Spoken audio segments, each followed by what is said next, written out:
ert þú komin heim til Íslands. Getur þú sagt söguna hvernig þú fórst fyrst til útlanda? Þetta dálítið löng saga en ég skal stytta hana. Þegar ég var 12 vetra gamall, þá langaði mér að fara til útlanda en faðir minn leyfði mér það ekki og ég skil það núna. Segðu mér meira frá þessu. Já, ég var svo pirraður að ég hljópað heimann alla leið til borg. Það er eitt Þorsteinn.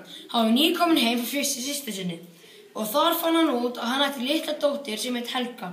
Því hann sagði Jófríði að hún ætti að bera sitt eigið barn ef það væri stelpa og eiga ef það væri strákur. Hvað? Sagði Þorsteinn Jófríði að hún ætti að bera út sitt eigið barn? Ástæðan af hverju hann bað Jófríði að bera út Helgu er svo að hann fekk slæman draum. Getur þú lýst draumnum sem hann fekk? Hann var 2 erni sem voru að berjast eina allt. Bardaginn endaði með því að þeir drápu hvort annan eftir það kom eitthvað valur og fór með álfana í burtu. Varstu gamall þegar þú fórst fyrst til útlanda? Ég var 18 vetra og fór til Noregs.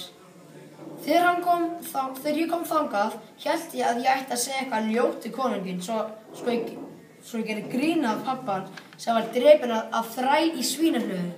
Konunginn tók ekki vel á móti því og bannaði mér að koma aftur til Noregs. Hvert fórstu þá? Ég fór síðan til Englands og hitti konunginn þar.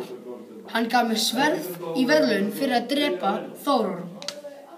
Má ég segja svolítið hratt hvert ég fór og hvað ég gerði í leiðinni? Já, það máttu alveg.